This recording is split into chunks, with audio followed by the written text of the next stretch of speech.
I don't even hear any other music but Afro beats in our practice, so I think we've transformed the whole organization. Always wheeling and dealing. Masai Ujiri, one of the best shot callers in the NBA. The last thing I'm going to tell you is dream big.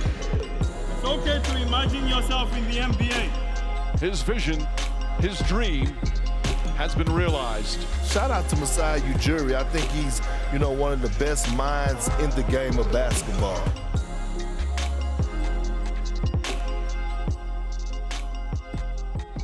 $100 courts. It's an accomplishment.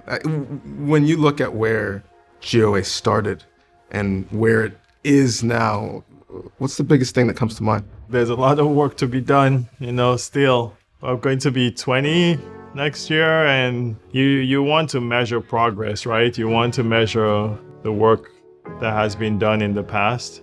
We went from camps, clinics, to one country to many countries. We went from refugee camps to slums to tough areas, trying to advocate peace, to building courts. It's always what's next, that's how the mind works, and it centers around how our youth can grow and become bigger. What's the one thing you've learned in the 20 years that you want to apply to what you're doing in the continent and beyond for the next 20 years?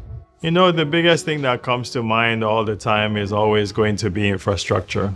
And how do you build infrastructure on the continent? Where do these kids go play? Where are these tournaments, leagues, all these things being held? When we start thinking of, how we're going to transform this continent, it has to be infrastructure, and that's a good learning for me for the last 20 years. Post George Floyd's death, a lot of companies, institutions put out statements and press releases saying they were committed and wanted to engage. Have you seen a sustained amount of support in having people support the things that you're doing and really, truly engaging? I think people support. Have they supported themselves as much? I think there's questions to be asked.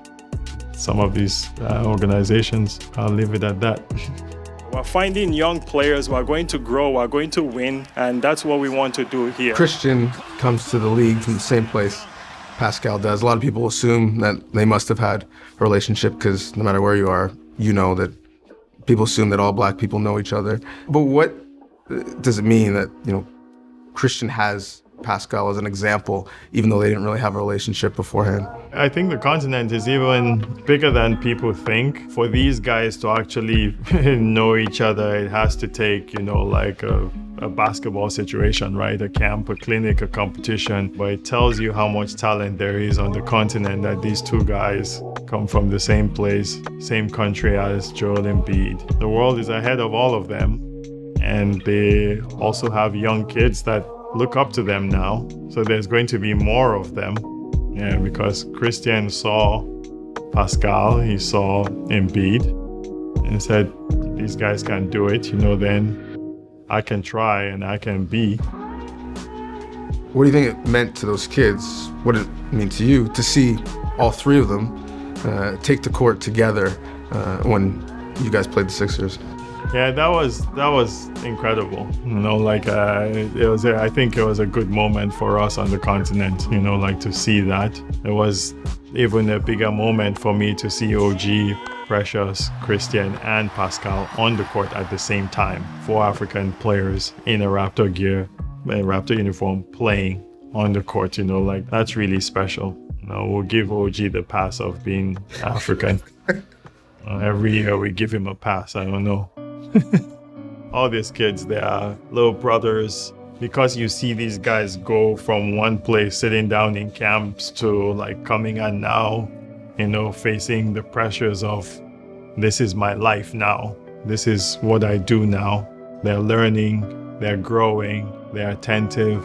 I think most important, they are adorable young men. I truly commend them for their journey. They are also aspiring, which I think is a big part of our hearts, right? Become. What can you become? And don't stop, because you carry the weight of a continent on your shoulder.